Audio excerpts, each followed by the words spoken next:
Good evening, everyone. It's wonderful to have you all with us, although I cannot see you, but I know that you can see me. I'm Chavat Samuelson.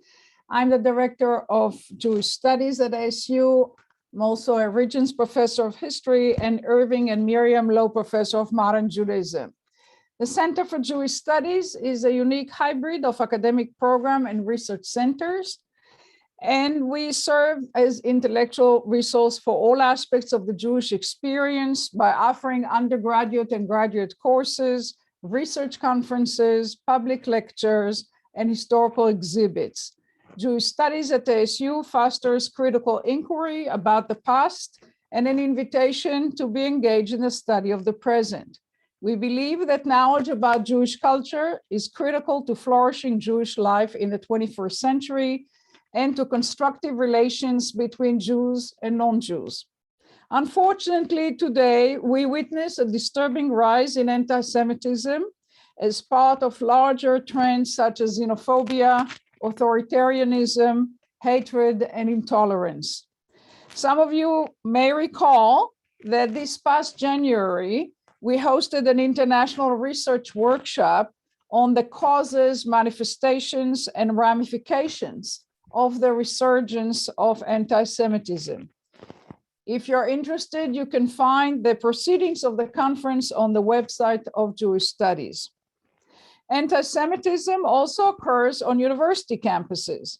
And to understand when, where, and why Jews are targeted, we invited Professor Ayal Feinberg of Texas A&M in Commerce, Texas, who also attended the conference on anti-Semitism in January. So let me say a few words to introduce Professor Feinberg.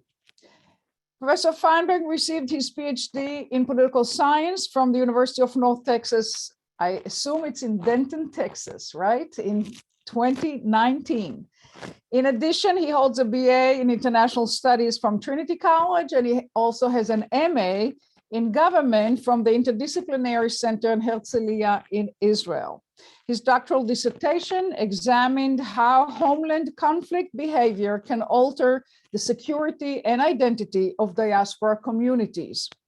Dr. Feinberg joined the faculty of Texas A&M in 2019, and there he teaches international relations with a focus on international law and organization, along with courses on political science research methodologies and on American government.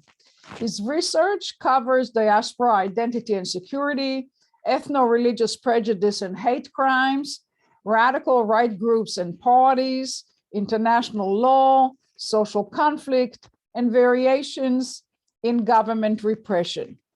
So he specializes in this cluster of themes. He specializes in anti-Semitism and in anti-Semitic events in the United States and around the globe. His publications appeared in various academic journals, such as Politics and Religion, Contemporary Jewry, Harvard National Security Journal, and Journal of Southeast European and Black Sea Studies. Now, his research is not only for academics, also policymakers are interested in his data, especially in relationship to marginalized groups. His research was inducted into the congressional record during the House Judiciary Committee hearing on hate crimes and the rise of white nationalism. So I'm now going to turn off my camera and my microphone so we could all listen to Professor Ayal Feinberg explaining anti-Semitism on university campuses. The floor is yours. Thank you so much, Lisa, and thank you so much, Hala, for that very kind introduction. Let's start with some brief housekeeping here. I want to start off by saying that the views that I'm going to present here today are of my own. They are not associated with Texas A&M University Commerce, the Texas A&M University system, and certainly not Arizona State University, of which I have no affiliation. I also want to apologize because it's at least late in the evening here in Dallas, but I understand it's getting late in the evening in Arizona, and this is a rather depressing topic we're here to talk about today. There's going to be some imagery that many people might find unsettling, and some rhetoric that's objectively appalling. So I apologize in advance for having to show that to you in order to make the point of just how severe campus anti-Semitism is today. I want to start off by sharing my screen here and making sure you guys are able to see my presentation. Lisa, if there's any issues, you'll let me know now, but if I don't hear anything, I assume that we can all see my slide here. So the presentation today is Campus Anti-Semitism, where, when, and why Jews are targeted. So first, I want to let everybody know that this research that I'm presenting today is actually part of a research paper series that was produced by the Academic Engagement Network. The Academic Engagement Network is an organization that opposes efforts to delegitimize Israel. It promotes free expression and speech and supports a robust research and dialogue on Israel. And it really focuses on protecting faculty members from anti-Semitism on campus. So I'm very, very thankful to have the support of the Academic Engagement Network to serve as their chair for junior faculty and to have received a generous grant in order to conduct this research. Of course, I want to thank Hava and Lisa again for extending me this invitation in order to give this lecture. I feel incredibly lucky that this will now be my second time being able to speak on issues related to anti-Semitism at Arizona State in this year. Sadly, both events have been virtual. So I was joking with my wife at the Passover table this year. I think instead of saying next year at Jerusalem, I'm going to say next year in Tempe. But let me talk about being able to speak about anti-Semitism at Arizona State as a segue into the substance of today's research. I really want to thank Hava and Lisa and ASU Jewish Studies for a third time, because it is not easy in today's campus climate across the country to address issues of contemporary anti-Semitism. I was recently at an AAN conference in Minnesota. In fact, that was just last week. And the consensus amongst the faculty members that were participating in the conference is that contemporary anti-Semitism is becoming more and more of a third rail on campus. And that's even true for many Jewish studies programs. So I think it's really wonderful to have the opportunity to speak with you today. So just to briefly go over our presentation outline, I'm going to start off by giving you my assessment of campus anti-Semitism. It is not specific to one campus. It might not be specific to Arizona State at all, but it is certainly kind of the general consensus amongst Jewish faculty, amongst Jewish students that are publicly identified as Jewish on campus. I'll talk a little bit about my research motivations and some of my research questions. I'll review the related literature. I'll talk to you a little bit about my theories and hypotheses for this paper. We'll, of course, go over my findings and we'll have a brief discussion. And then I'll talk about where this research could lead us. And then I'm very excited to have the opportunity to address your specific questions and concerns and hopefully be able to answer them. So let's start off with these images. We've seen really since the Second Intifada, and certainly after the Second Lebanon War, the Nazification of Israel by its opponents. And that has led to literal Nazi symbolism as it describes Israel, as it describes the IDF, and sadly, as it describes Jews. This is something that we tend to see all in all, increasing even today, despite considerable studies that are geared towards examining the Holocaust on most American universities. There is this parallel that Israel cannot seem to shake. Unsurprisingly and sadly, this Nazification of Israel by its opponents has resulted in increasing attacks on Jewish individuals and Jewish institutions on campus.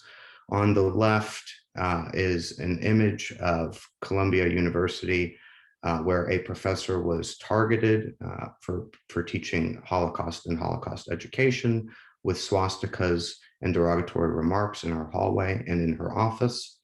On the right is the arson attack that took place at the Chabad house at the University of Delaware, both rather serious incidents, but just an example of the severity that we're seeing of anti-Semitism now occurring on campus. So let's start with the 30,000-foot view. I think this is really important. I hate to say that universities, by and large, in the United States, have failed to protect the Jewish community on campus. This is true of Jewish students. This is true of Jewish faculty. And this is true also of Jewish administrators. Presidents of many large public universities have said, although mostly in private, that they will only address anti-Semitism if it is paired with a statement on Islamophobia and or the Palestinians.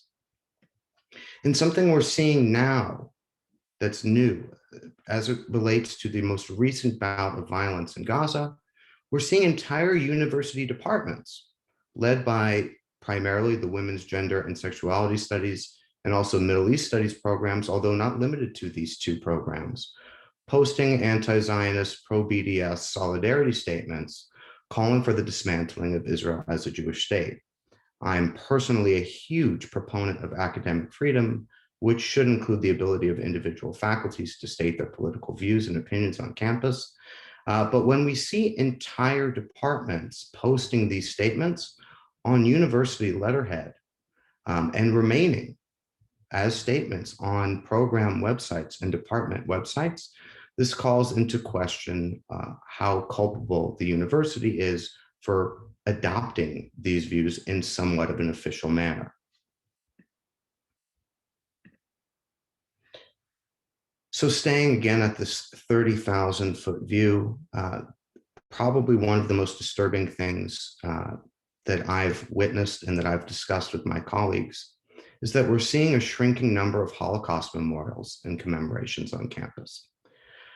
This is true for Holocaust Remembrance Day. And one of the main reasons why is that university administrators have seen the Holocaust Remembrance Day become a catalyst for campus anti-Semitism.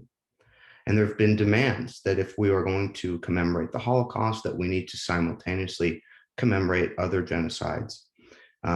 This has led to many campuses foregoing any sort of Holocaust commemoration at all. We see more and more frequently anti-Zionism and anti-Semitic activity is targeting individuals and institutions. So if we look at the rhetoric that existed on campus in the 1990s and the early 2000s, primarily the campus anti-Semitism we saw was occurring in the classroom. It was occurring in the quad.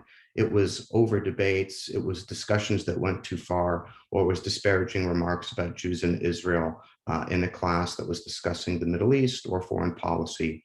But now what we're seeing is something that's far more pervasive and something that is far more dangerous, which is that proponents of anti-Zionism and people engaged in anti-Semitic activity on campus have gone after individuals. That's true for students, and it's true for faculty, and it's true for administrators as well. Another thing that we've seen is that the two-state solution has become somewhat of a dirty word or a dirty phrase. When one advocates for complexity or nuance in describing the Israeli-Palestinian conflict, oftentimes they are charged with being privileged. We see that the basic discussion surrounding divergent views, so this notion of trying to reach across the aisles to engage with different groups on campus, is frequently rejected as appeasing normalization. So what is happening to Jews in Israel on campus at the individual level? Sadly, exclusion is once again becoming central to the Jewish identity for many Jewish students and faculty publicly identifying as Zionist, and more frequently, Jewish faculty and students that don't identify publicly as Zionists. Students are often left with a really hard choice, which is forfeiting their identity to secure safety or face possible harassment for being Jewish. Deborah Lipstadt recently described this phenomena as Jews having to engage in being Marranos. at the faculty level, I can tell you personally, although I'm lucky not to experience it at A&M Commerce, many have remained silent in the face of BDS programs in order to avoid social and professional pressures. We've seen organized systematic harassment campaigns of faculty members that students believe have committed the crime of being a Zionist. This has included, at some point, charges that some of these faculty members aren't treating students of color or students that are anti-Zionist fairly, and has led to university investigations. So this pressure that we see targeting Jewish faculty at many institutions is serious. And when we do surveys, and there have been a number of surveys to come out very recently examining this issue, we see that Jews are starting to feel unsafe on campus. We see that Jews are starting to hide their identity. When asked whether or not they're Jewish, more and more Jewish students are failing to identify as Jews in the most formative years of their young lives. So I'm going to leave this slide up for a minute because it's certainly far too much to read during a lecture. But this is some snippets from Jewish on Campus, which is an Instagram profile that collects incidents from Jewish students. So these are occurrences that might not be of interest to the campus police because they haven't reached the level of a crime. They might not be of interest to the ADL, although I think they probably would be in most cases, but it's Instagram being the preferred method of many students to communicate. This allows them to document their experience. I have here in red some of the most important components of these small snippets. And I'm happy to say I got this, image from Naomi of Academic Engagement Network. So I thank her for allowing me to use this and not having to put this together myself. So I'll let you guys just peruse this for just a second.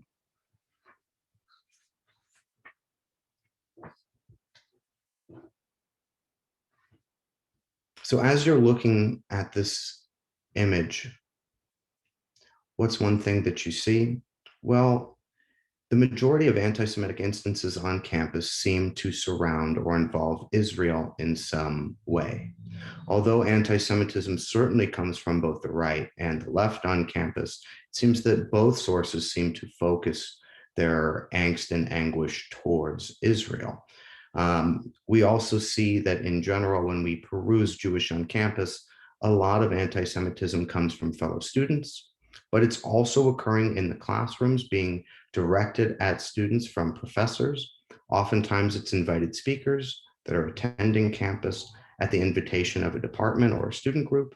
And it can also include outside agitators, people that are using campus as a means in which to target Jewish students and to recruit for their own nefarious causes. So briefly, let's talk about the boycott, divestment, and sanction movement, which has become very, very popular on many university campuses. BDS aims to end international support for Israeli violations of international law by forcing companies, institutions, and governments to change their policies. As Israeli companies and institutions become isolated, Israel will find it more difficult to oppress Palestinians. Now, I've taken a quote directly from the BDS movement itself, so nobody can accuse me of trying to mischaracterize what BDS stands for. In most BDS work, you see them emphasizing three main points. The first is end the occupation.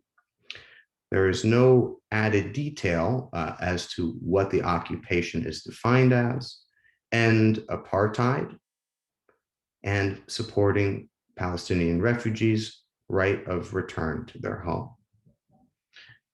In actuality, how do we see BDS manifesting itself on campus?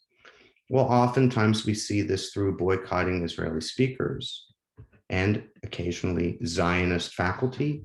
And I say Zionist, and I have Zionist in quotes here, because oftentimes it's Jewish faculty members that have simply not come out in favor of BDS. We've seen the BDS movement manifest as groups pass student government divestment resolutions.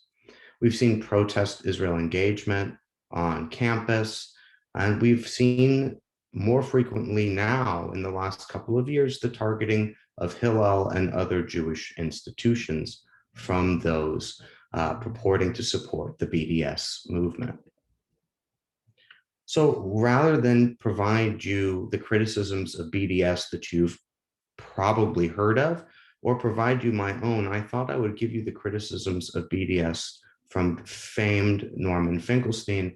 If you have not heard of Norman Finkelstein, this is an individual, an academic individual who's made a career of saying very dishonest things about Israel. I guess that's the polite way for me to put it, and has been linked to historians that have engaged in Holocaust denial. But even Norman Finkelstein has criticized BDS as disingenuous. This notion, of course, that if you look closely at BDS demands, even though they won't say it explicitly, they don't want Israel to exist. Because we see within the BDS this adoption of anti-normalization, there is a refusal to engage with individuals outside of BDS. This is quite common. Norman Finkelstein considers this cultish. He notes that BDS inflates the number of Palestinian refugees, wanting to create terror in the hearts of every Israeli. So when there is a discussion about right of return, it's not a right of return of the original refugees that resulted from Israel's War of Independence or the Nakba, but all Palestinians within the diaspora. And he notes, I'm not going to tolerate what I think is silliness, childishness, and a lot of left-wing posturing. This idea that BDS is an entity, for the most part, for itself. It's a movement that is favoring itself and not, in fact, concerned with the Palestinian people. So one of the main groups that we see operating on campus that is linked to the BDS movement is Students for Justice in Palestine. The National Students for Justice in Palestine, the National SJP, is a collective of organizers that supports over 200 Palestine solidarity organizations on college campuses across what they call occupied Turtle Island, what we would call the US and Canada. We aim to develop a student movement that is connected, disciplined, and equipped with the tools necessary to build grassroots momentum for Palestinian liberation. This is taken from the About Us section of the National SGP website. So what are some of the SJP activities that we frequently see on campus? Lots of collaborative organizations. In this case, we're looking at some snippets from the SJP of University of Illinois Urbana-Champaign Facebook page. I'll read this one. Join SJP and other amazing radical organizations on campus at this rally next week. There is no room for fascists, white supremacists, or Zionists at UIUC. So again, lumping in Zionists with the very people that aim to destroy Jews, namely fascists, racists, and white supremacists. Painstakingly, I'm going to read this to you because I think it is very important to describe the severity of SJP's belief regarding Zionism. First and foremost, SJP is and always will be against Zionism. We are attacking neither the religion of Judaism nor its practice, but the practical ideology of Zionism. The ideology is no different from white man's burden or manifest destiny. We, as members of SJP, know the difference between Zionism and Judaism. Judaism is a beautiful religion, and we value our Jewish allies like Jewish Voice for Peace. Hillel itself is a Zionist organization, and we will always stand against a Zionist group.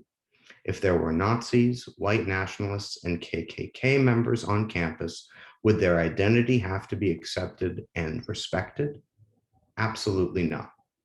Then why would we respect the views of Zionists? We want a proper Jewish organization, and together we can create a domino effect to ensure Zionism is an extinct ideology.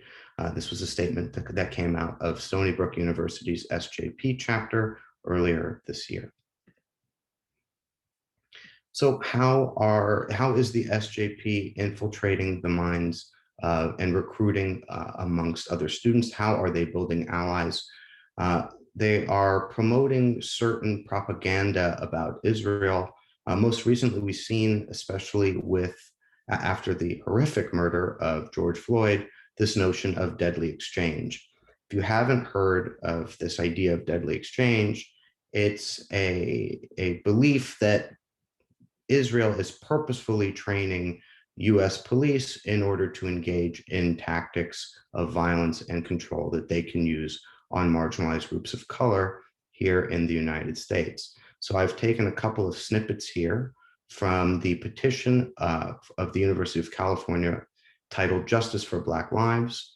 We know that Minneapolis police were also trained by Israeli counterterrorism officers.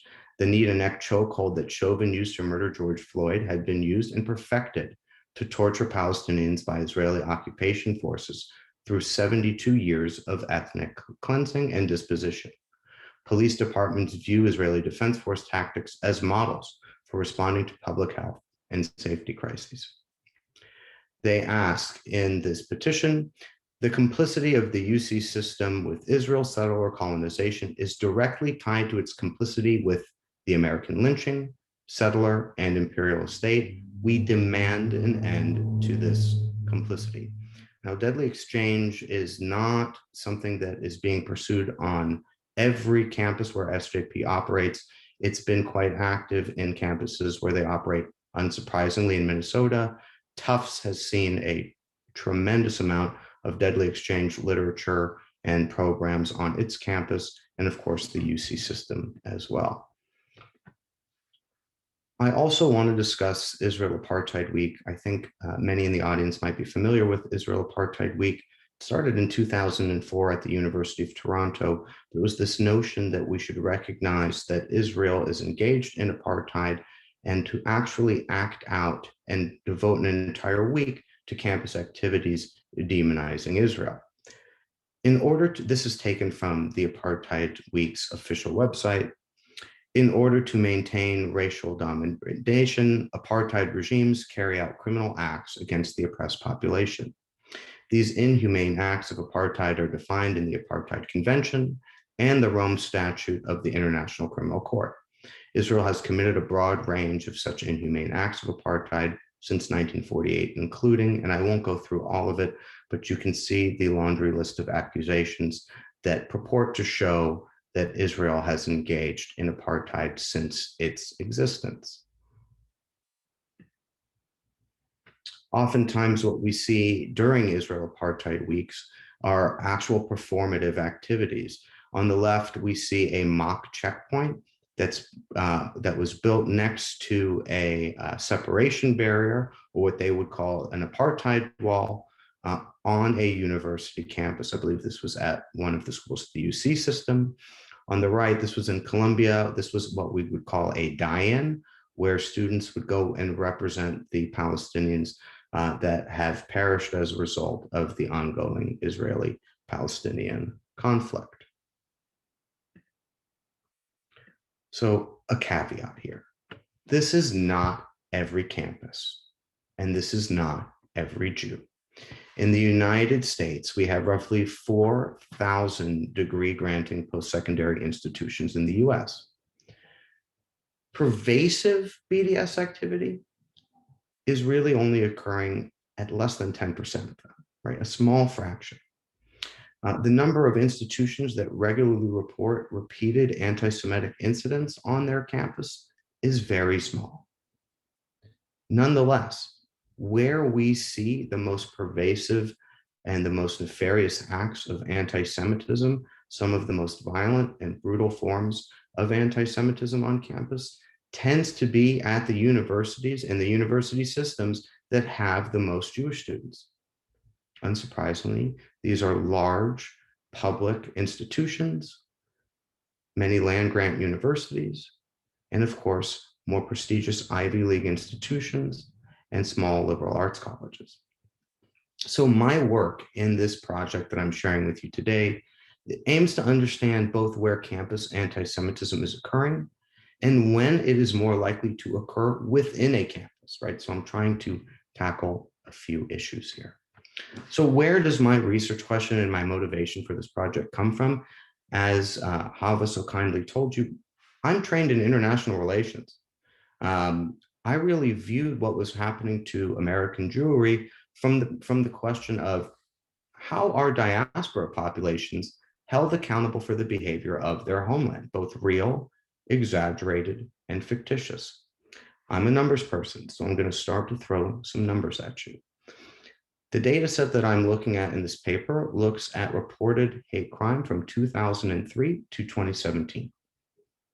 During that time frame, we see 12,869 anti-Semitic hate crimes occurring. This is 12.5% of all reported hate crime. Amazingly, 1,777 anti-Semitic hate crimes occurred during this time frame on American colleges and universities. Of all hate crime reported on college campuses, anti-Semitic hate crime made up of 18.6%, nearly 1/5 of all incidents.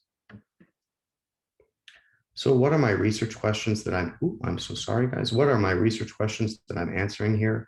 Well, first and foremost, is anti-Semitism unique to American colleges and universities?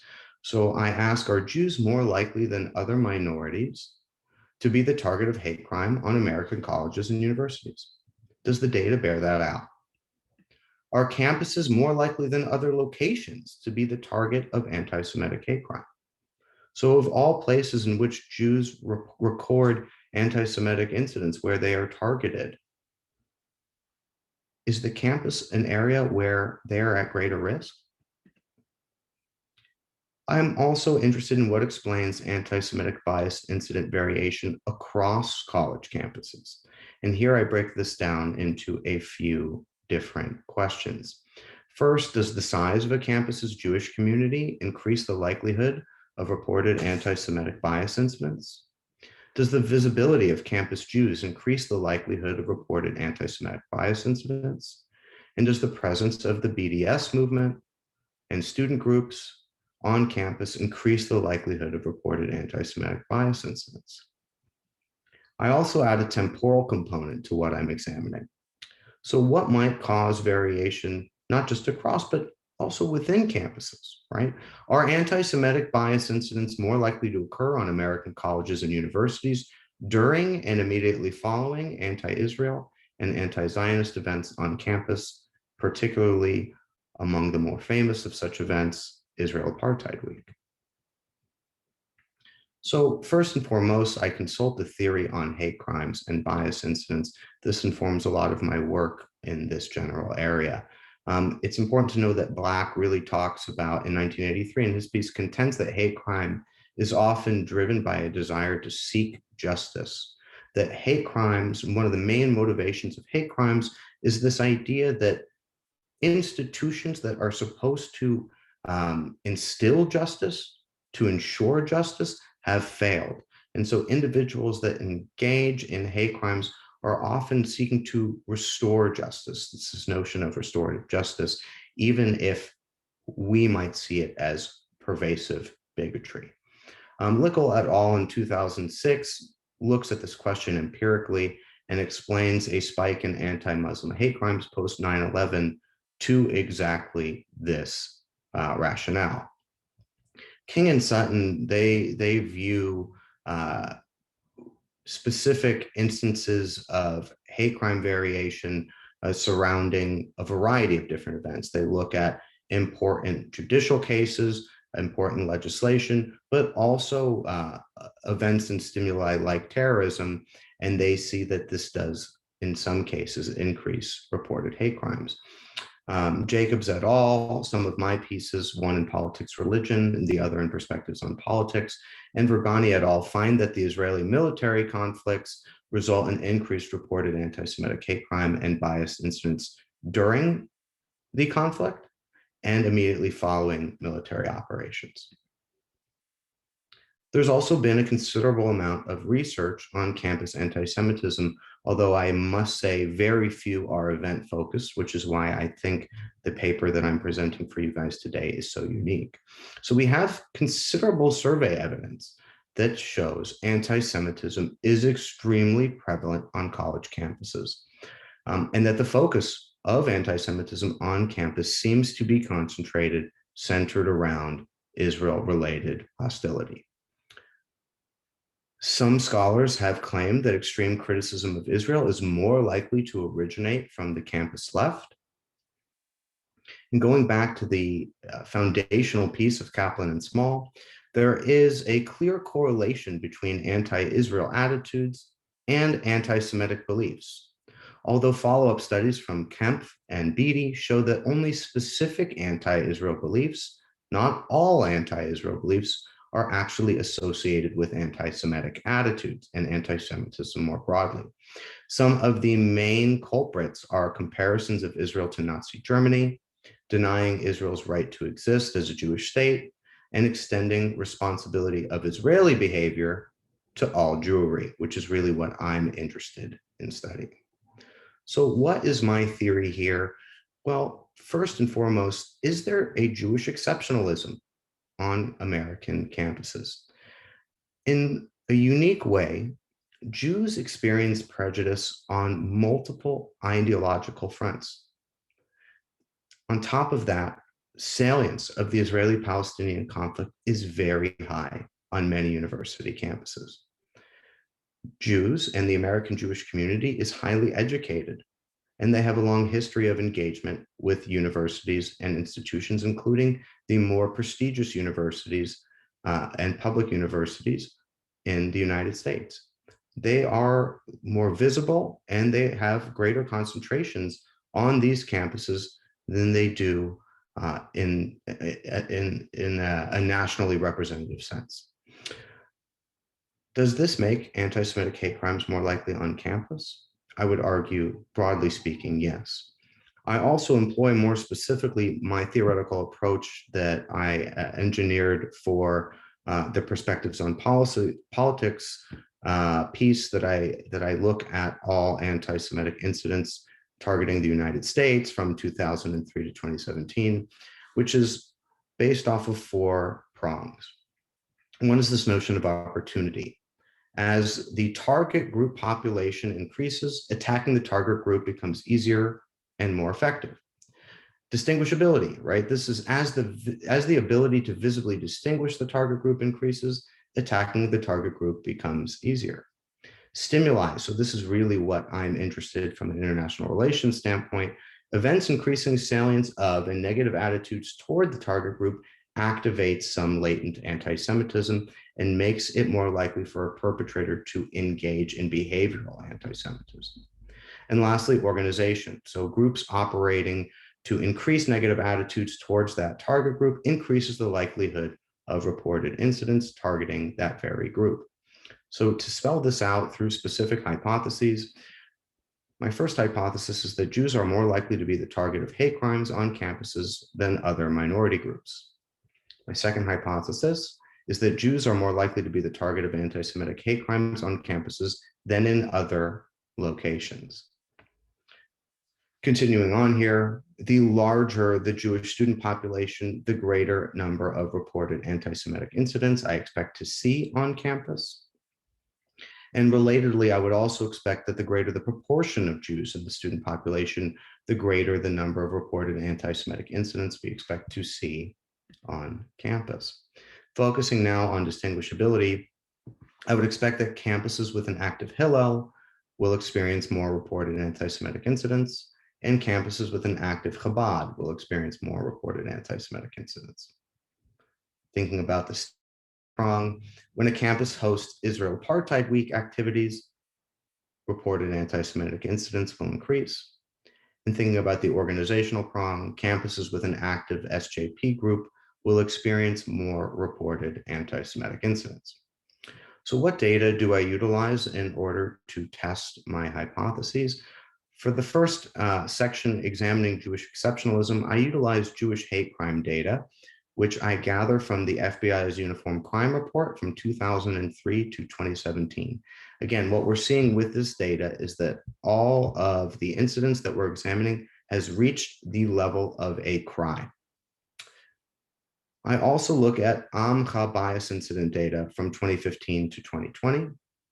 And in the case of bias incidents, these are incidents of anti-Semitism that have occurred on campus, but they have not necessarily reached the level of a crime, although many have. So what are some of the variables I'm most interested in? Reported anti-Semitic hate crimes, anti-Semitic bias incidents. This is, of course, what I'm talking about with the FBI UCR and the Amcha bias incident data.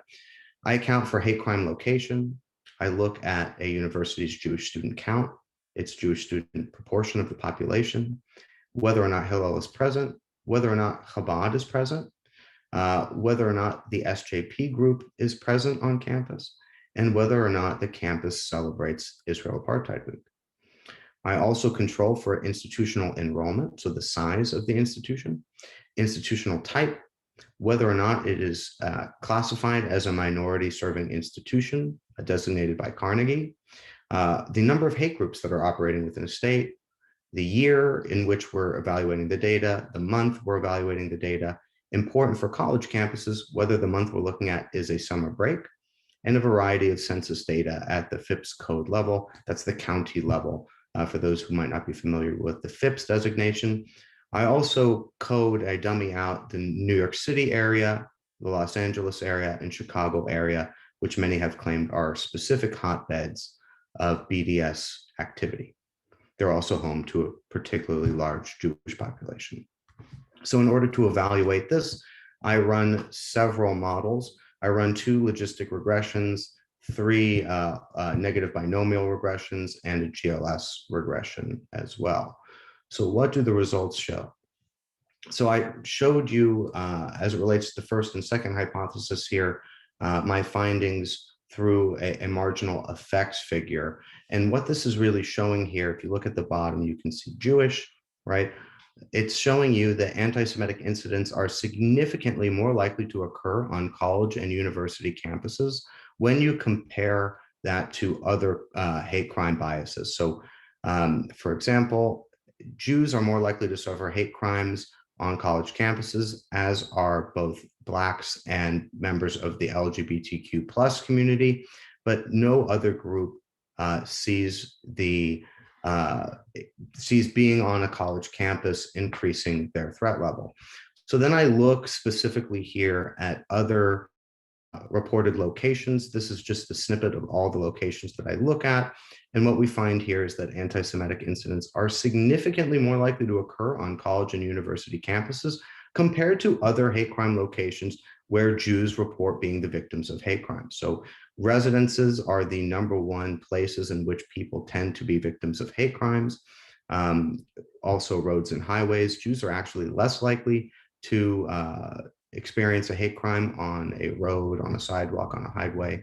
But Jews are significantly more likely to experience hate crime on college campuses. So looking at institutional characteristics here, I have 3 different models. And what it shows is that the Students for Justice in Palestine presence, this first model that excludes Hillel and SJP, shows that the SJP group presence dramatically increases the number of incidents, or I should say the likelihood of incidents that are occurring on campus. Hillel has no measurable effect. Chabad, on the other hand, does. And we see that the presence of a Chabad on campus significantly increases the likelihood that an institution will report an anti-Semitic incident. I should mention that all of these findings here are reported in incident rate ratios for those that are interested, which makes it a little bit easier to interpret, but I'm not going to go too deeply into the methods or the interpretation at this point. The next model that we're looking at looks at the Jewish student population and the Jewish student, and specifically the Jewish student count. So the number in terms of hundreds of Jewish students that are on a college campus. We see that for every 100 Jewish students, right, there is a significant increase, albeit small, but a significant increase in the likelihood that a university will experience an anti-Semitic incident. Again, SJP remains very prevalent in explaining anti-Semitic incident variation, as does Chabad. Interestingly, the proportion of Jewish students on a college campus does not explain anti-Semitic incident variation the way that the count of Jewish students does. Again, we see with this model, the SJP chapter, the presence of an SJP on campus significantly explains anti-Semitic incident variation, as does the presence of a Chabad. So looking at it now from a temporal lens, what we see is that Israel Apartheid Week is absolutely critical in explaining campus anti-Semitic incidents. We see a significant increase in the number of reported anti-Semitic incidents when campuses host Israel Apartheid Weeks. So to summarize everything that I just showed you, the data shows that as it relates to hypothesis one, this notion that perhaps Jews are different than other minorities when it comes to being targets of a hate crime on campus, that this is significant. Campuses versus other locations of anti-Semitism in which Jews are the targets of hate crime, this too is significant. We see that the size of a campus's Jewish population in terms of its count of Jewish students is significant, but the proportion of its Jewish students isn't. Interestingly, and I have a lot to say about this, maybe we'll talk about it in the Q&A, the presence of a Hillel is insignificant in determining anti-Semitic incident variation on a college campus. A campus Chabad presence is significant. Israel Apartheid Week is significant. And we see consistently that when a campus has an active SJP chapter, a significant increase in the number of reported anti-Semitic incidents. So a brief discussion here, because I know I'm running up on time. Campuses with larger Jewish populations and where the Jewish community is more visible seems more likely to be the victims of hate crimes and bias incidents. It also shows that events that focus on villainizing Israel, really activating that latent anti-Semitism, serve as stimuli for anti-Semitic incidents. And even if these events weren't anti-Semitic in their design, they can often turn into anti-Semitic events themselves, and they certainly have anti-Semitic consequences for the Jewish populations on campus.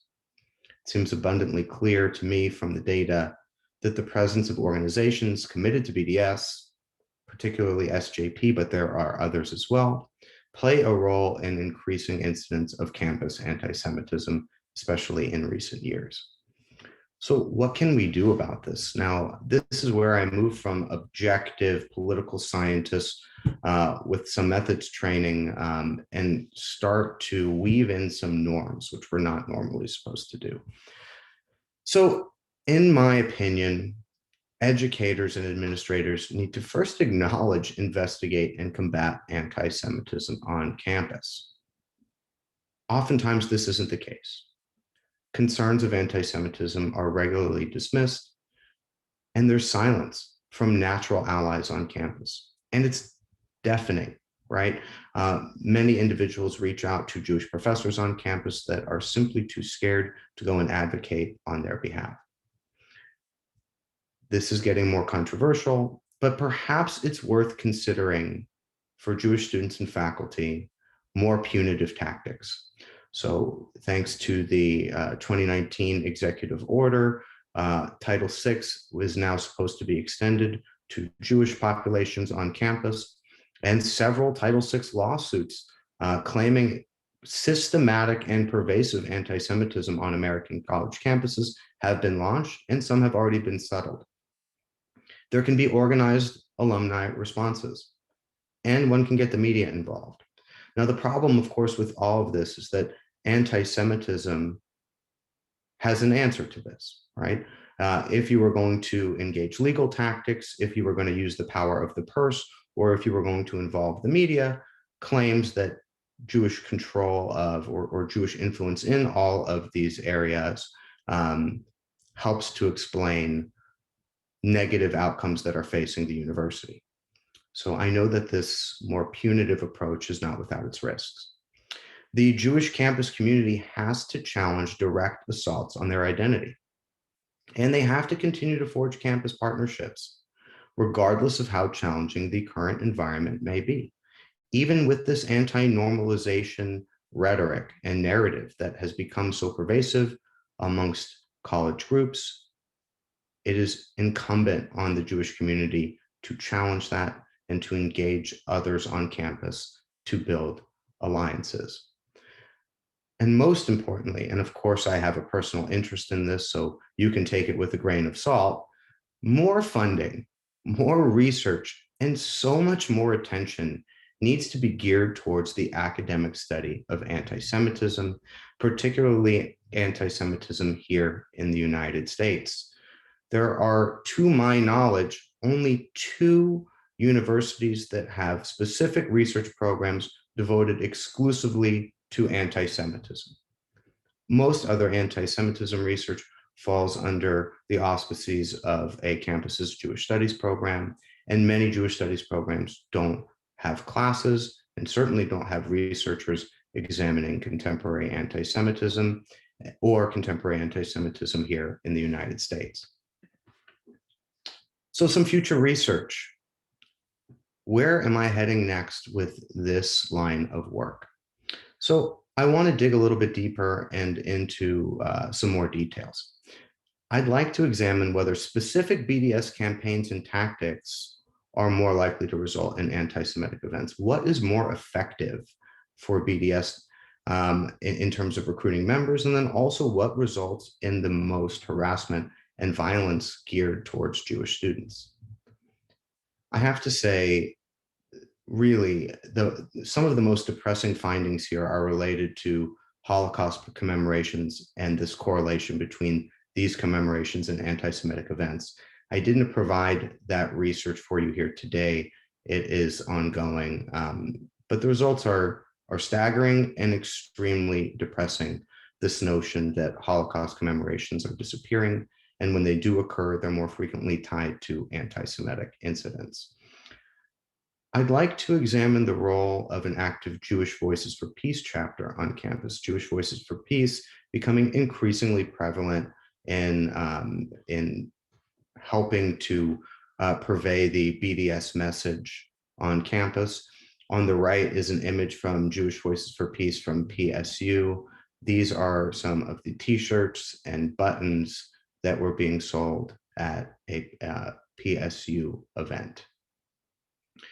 I also would like to explore the role of how university responses to anti-Semitic activity alter Jewish student safety. There is a varying and a dizzying diversity of responses from university administrators as it relates to incidents of anti-Semitism. Some have done an amazing job of confronting anti-Semitism and being unequivocal in its denunciation. Others have avoided it in its entirety, even when the events that have occurred on campus are quite severe. So I'd like to examine, how does this affect Jewish student safety? And with that, I'm going to close. I know that this was rather potentially contentious presentation, so I'm going to leave you with some images of my boys. This is Simon and Garfunkel. You can't really be angry at me or ask me too challenging of a question when you're looking at those beautiful faces. So Hava, Lisa, if you'd like me to pull the slides, I can do that. And I can always share my screen again if we need to address a specific slide during the Q&A. Thank you guys very, very much for your attention.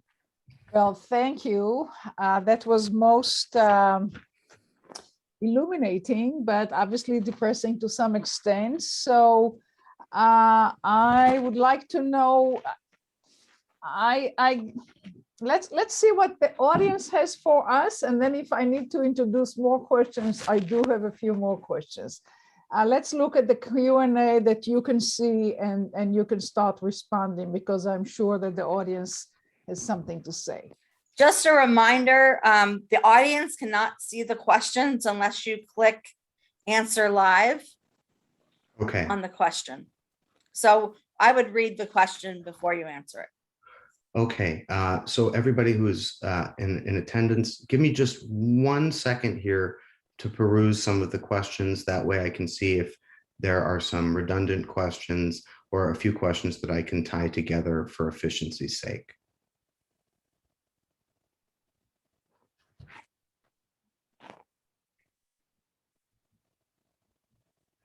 A lot of great questions here. Okay, I'm going to start answering them because, my goodness, there are tens of them, which is great. Usually professors go, they present, and then there's silence, and we have to support each other with questions. So happy that that's not the case here. So let's start with the hard ones. I'm going to answer one from Carl Goldberg. You said that anti-Semitism comes from both the right and the left.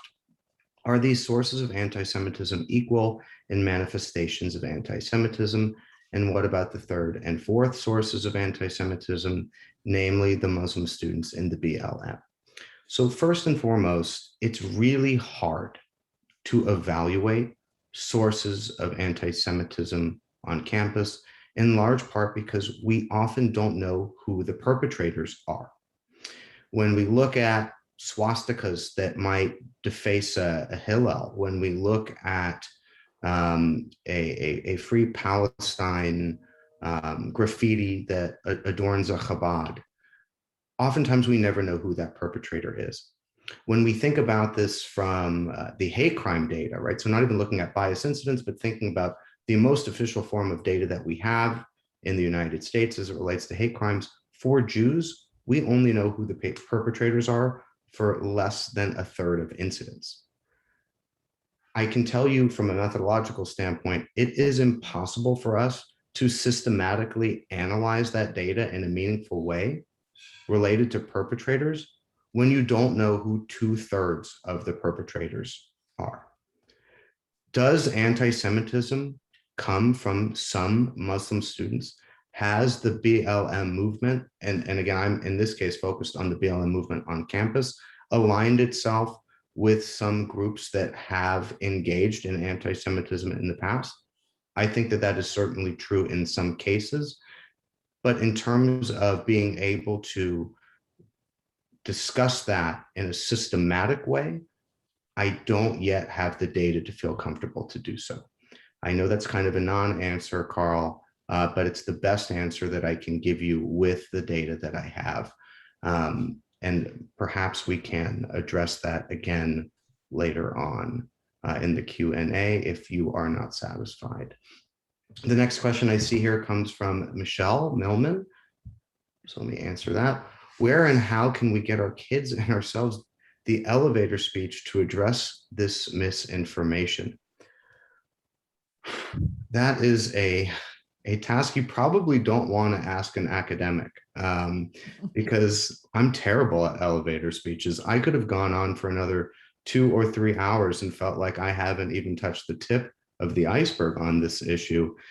I think, to answer your question, there are a number of organizations, Jewish organizations, that have focused on doing exactly this, right? Providing the elevator speech, the short responses to some of the most pervasive propaganda that we see targeting Jewish students. Stand With Us has some of that, although I don't like supporting any one individual organization, but they do some of that work, just so I can give you something tangible now. But Michelle, please send me an email. I'll make sure to post my email in the chat, or Hava, Lisa, feel free to post my Gmail account. This is my personal email, so this is also where I collect all my hate mail and death threats. So this is a great place to reach me, and I will make sure to give you specific, tangible resources that you can use. Let's move on. Okay, I have an anonymous attendee. What academic departments have the largest percentage of anti-Semitism? This is a tough question, again, because what I tried to give everybody today was very objective, data-based findings, and I don't have data on this. What I do have is a large reservoir of conversations that I've had with Jewish studies colleagues, with those Jewish faculty members that are very interested in this issue. So I have some knowledge on it. And another thing that we can do is really look at the departments that are issuing these statements, or look at the professors on average, right, what departments they belong to when they issue these virulently anti-Israel statements. And oftentimes these statements engage in at least what the International Holocaust Remembrance Alliance would say is anti-Semitism, right? Our IRA definition of anti-Semitism. A lot of it is coming, I think, very, very sadly, from women's and gender studies programs. A lot of it is coming from Middle East studies programs. A lot of it is coming from international studies programs, not to be confused with international relations programs, international studies programs. And also a lot of it is coming from Lit and Lang and English departments. It does exist in the social sciences. I find it in political science, although again, not at my university. But it's not nearly as common as it would be in these other departments that I've mentioned. Again, I'm trying to give you the best answer that I can here without having data to back it up, but that is certainly what the narratives from my colleagues seem to suggest. So another anonymous attendee has asked me, is there anti-Semitic differences or anti-Semitism differences between public and private colleges? That's a really good question. I'd actually have to look into the data a bit more, but I do a very basic dummy in my analysis. And when you just look at, say, private schools or just look at public schools, you don't see a significant difference. There are some private schools that have a well-documented history of numerous anti-Semitic incidents.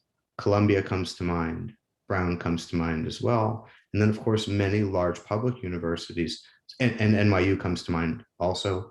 There are many large public universities where this is very, very common as well.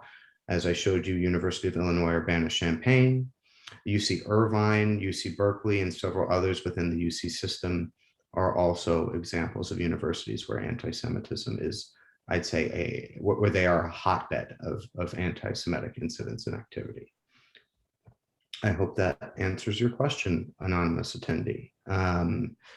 Wendy Razov, why would there be a significant difference between Hillel and Chabad on campus-related anti-Semitic incidents? You know, I've struggled with this, Wendy. I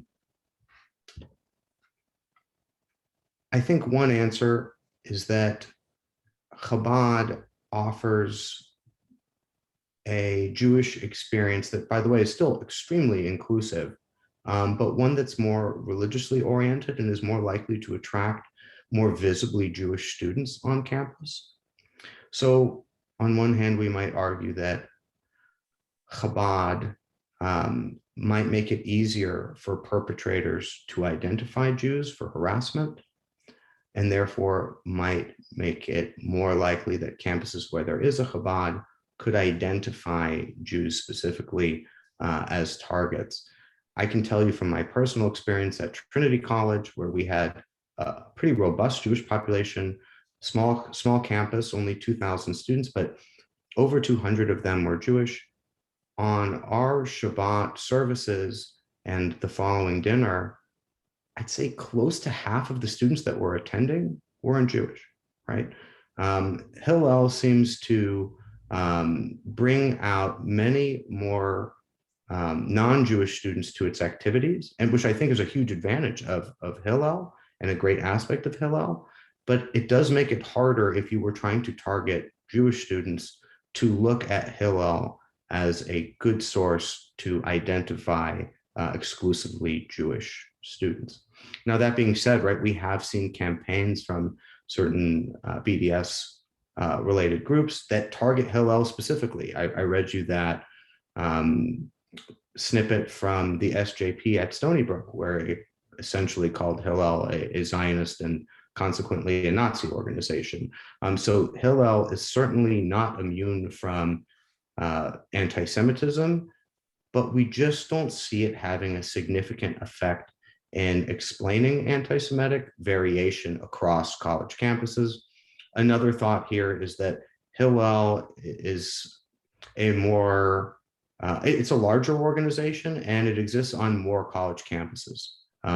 Chabad tends to exist on some of the largest, at some of the largest schools with the greatest Jewish populations. Now, again, in my modeling, I control for the size of the Jewish student population. I control for the size of the institution. So this effect should be independent of that. But there's a possibility that maybe this is exerting something on the findings as well. So Wendy, I hope that answered your question. And apparently this was also the question of Shira as I'm scrolling down. So Shira, I'm happy that I hopefully answered that question for you too. Let me read this one from Shira. Do you think it's worthwhile for students at colleges where staff have been anti-Semitic to go to the deans about attacks when they know not much will happen? Again, kind of outside of the research that I presented today, and so I don't want to claim to be an expert on this. Personally, I think that any student that experiences harassment, even a verbal attack, should go and make sure that that incident is known to college administration. They should make sure if it rises to a level where they feel personally threatened, should go and talk to campus police about it. I think that part of what we're seeing is that many Jewish students, Jewish faculty have been silent or dismissed these attacks for so long. And as a consequence, it's allowed these incidents to become much more pervasive. So I think part of the solution is making sure that college administration is aware of these instances. And I would hope that even colleges that are really reluctant, and universities that are reluctant to address anti-Semitism at some point would have to, if it was really reaching a critical mass on campus. So that is the best I can do for that, Shira, but quite a depressing question. And again, certainly outside of my area of expertise. So Abe asks a question here. It looks long. I haven't read it all, so I'm doing this live, guys. So be patient and be polite. You paint quite a black picture. 400 universities with BDS is worse than I thought. Where can we get an official list of the most anti-Semitic and pro-BDS universities so that parents can avoid them? Also, why not officially blackball those universities and discourage Jewish enrollment? Finally, why not just send our students overseas to study in Israel?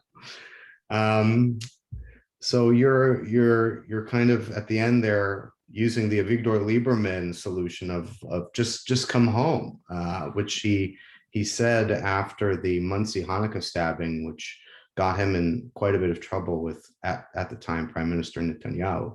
But we certainly have that as an option. I got my master's degree at Herzliya IDC.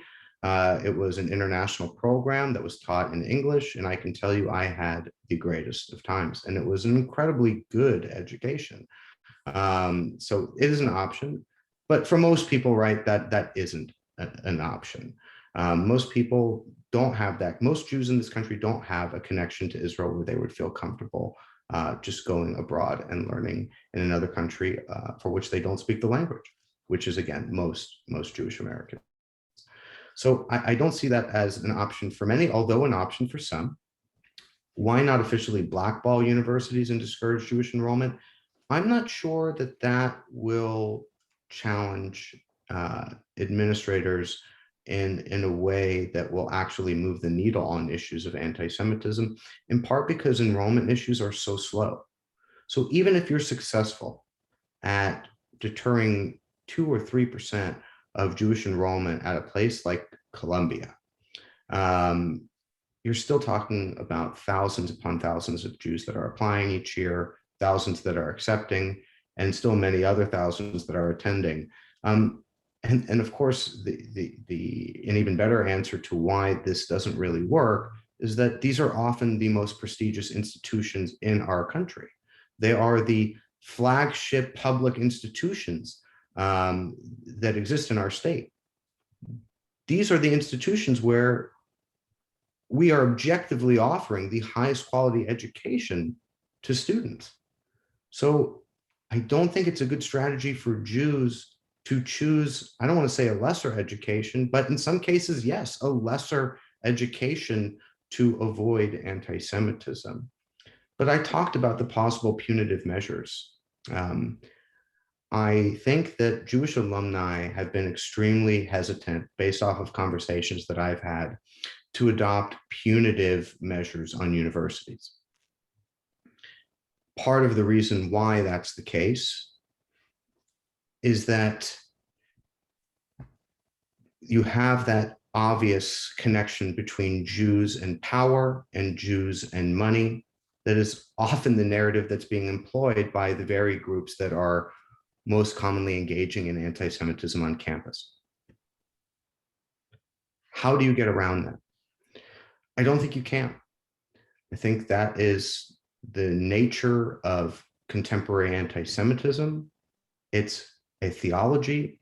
The answer is always the Jews. The answer can always be couched in something anti-Semitic or anti-Semitism. Anti-Semitism will always have an explanation for why it is the Jews' fault. So I think we could start to use targeted, systematic, punitive measures, but I prefer carrots rather than sticks. And so when I look out at the vacuum of research centers, of chaired professors that are actually engaged in contemporary anti-Semitism, I'd say start there. Why not get Jewish donors to start an institute examining contemporary anti-Semitism at some of our flagship universities?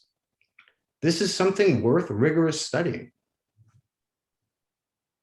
I think that's maybe the best approach, and one that I would certainly advocate and potentially benefit from. So again, take it with a grain of salt, but in my experience, it might be the best way to target anti-Semitism on campus. Is first to learn more and have a presence of faculty members on campus that will engage on it. This is another one from, well, I'm going to try to, I'm sorry, Shira, I'll answer this one, but then I'm going to try to get a diversity of questions here in terms of who's asking them. Are most anti-Semitic attacks face-to-face or anonymous? And why do you think that is? So I'm going to give you two answers here. When it comes to hate crimes, most are anonymous. Most are vandalism, right? I believe it's just over 70% of all anti-Semitic hate crimes. So when we looked at those nearly 13,000 incidents from 2003 to 2017, the majority of those incidents were vandalism. It's very hard to find out who was the perpetrator of a graffiti attack, of vandalism. So oftentimes we just don't know who that is. On campus, it's a little bit different. When we look at bias incidents, most are things that have been experienced, because when we look at AMCHA, when we look at the makeup of these bias incidents, these are things that students actually report themselves. Oftentimes, it's something that's occurring in a classroom. It's an interaction with a student. It's much less often vandalism, especially when compared to the hate crime numbers. So there are more face-to-face incidents being reported on college campuses than is nationally representative amongst anti-Semitic hate crime. Let me move on here.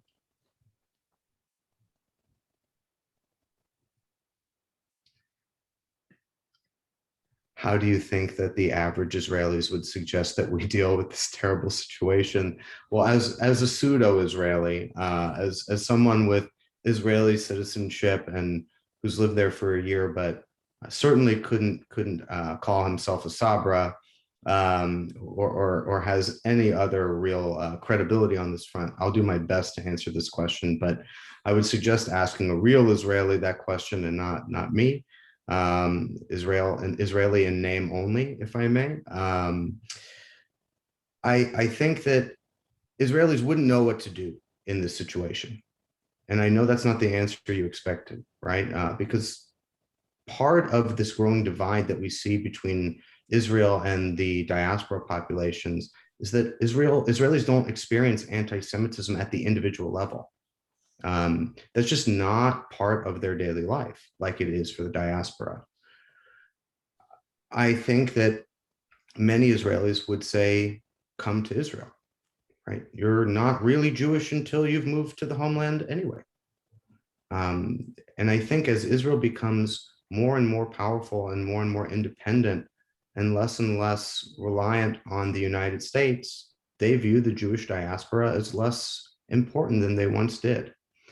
I won't name who this is because I don't have permission to do so, but I was recently speaking to an Israeli policymaker alongside with somebody from that works very closely in Congress. He's not a member of Congress, but he works very frequently with members of Congress to advocate for Israel. And we posed a similar question to him and to them, I should say. And we said, what if we said, stop building the settlements now, or you will not receive any more aid? What would the current Israeli administration do? What would have Bibi done? And the answer that we got was they would say, wow, I'm very, very disappointed that we are at this departure point, but we will no longer need American aid moving forward. That Israel is ready to forego tens of billions of dollars worth of promised aid over the issue of settlements. So the separation between, I'd say, where American Jews are politically and where Israelis are, and this gap is only growing, I think is really summarized well with that story. Israelis aren't dealing with anti-Semitism on this level. They're dealing with it at the system level. They're dealing with it as being what they would call being the Jew of all the nations. So I don't know what they would be, what they would do, Alan.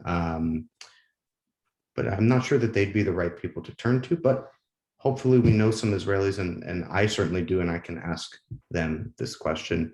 And if you email me, I'll send you some of their responses. Okay.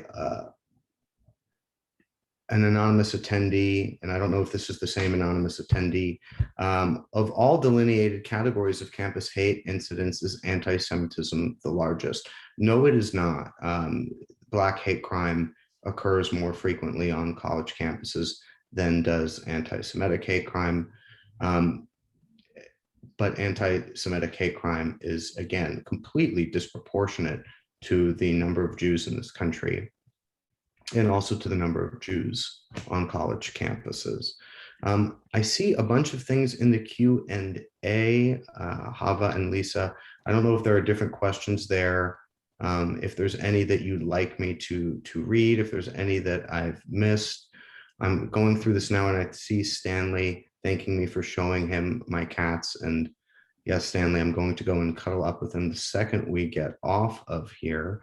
But is there any substantive questions you'd like me to address, Lisa or Hava, from the? Yeah, well, let me raise one issue, which actually happened to me personally on campus here at Arizona State about 10 years ago. We had an apartheid week on campus. I went to the administration and brought up my concerns. And then it was, I was told to speak to somebody who was the official person on the ACLU in the state of Arizona, a Jewish law professor who said to me, if you're going to raise objection to the apartheid week, I will fight you tooth and nail. I'm quoting verbatim. So the legal issue is complicated, because he said on the freedom of speech, which Jews and especially the ACLU have been at the forefront of the debate, I'm not going to agree with you, even though I agree with you on many other issues. And we were good friends and we worked on various projects together. So how do you slice that legal issue? So I'm a member of the Academic Engagement Network, and I think they've approached this issue rather well. I would not try to suppress the speech of people engaged in Israel Apartheid Week. I don't believe in most cases that that's productive. And from a philosophical standpoint, I don't necessarily believe that that's going to be the best approach to changing hearts and minds. But I do believe in counterspeech. And the biggest problem that we see with Israel Apartheid Week, and the biggest problem that we see with many of these pro-BDS groups on campus, is that they purposefully suppress speech from the other side. It is entirely unfair, and it is entirely the responsibility of the university to make sure that there can be a counter speech, a counter demonstration, and a counter narrative to these activities.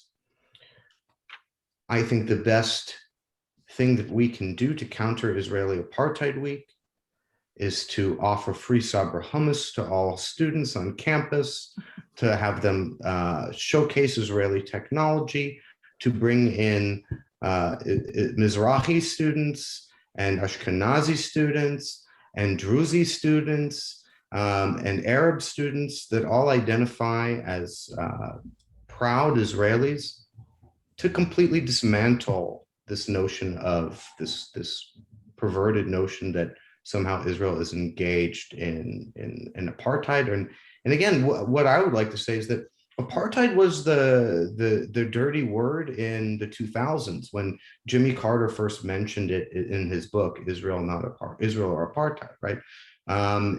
Now we've moved on from apartheid. If you listen to most rhetoric on campus, they don't like using the word apartheid because they say what Israel's doing is far worse than apartheid, right?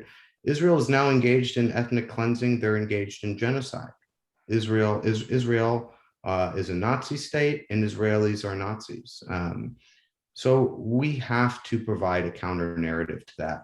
And as long as the SJP or the JVP or other BDS groups on campus allow that counter narrative to exist, that they don't shout down our speakers, that they don't make Jewish students uncomfortable or harass them, and certainly don't go after Jewish faculty members and prevent them from speaking, then I think we have a real chance in this fight.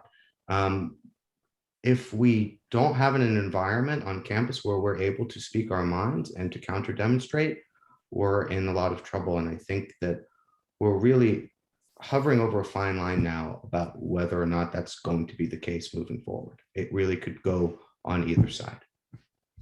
I actually have one, if it's okay for me to jump in, Hava. Go ahead. One of the participants asked about the correlation between Muslim population and anti-Semitism on campus. I thought it might be worthwhile to kind of end with you talking a little bit about that in your study.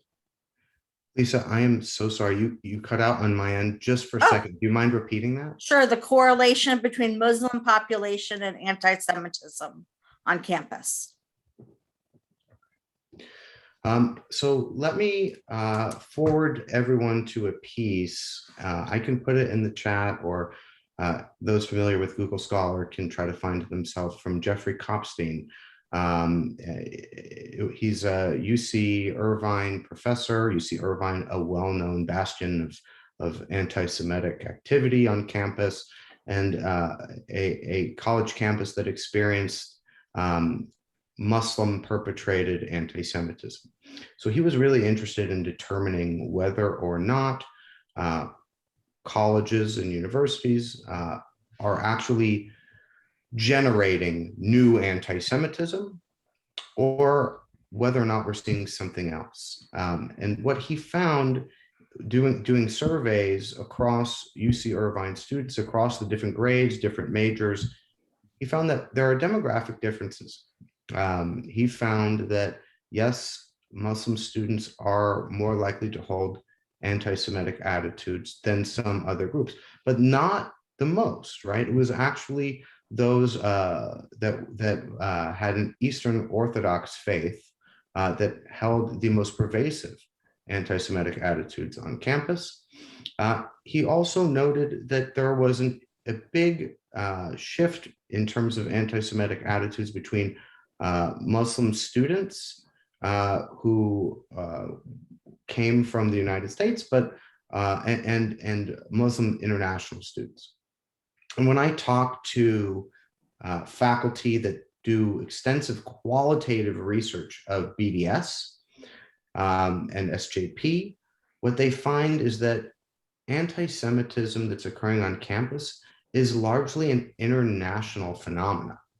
It's international students that are bringing anti-Semitic attitudes that are the norm in places like Morocco or Tunisia, and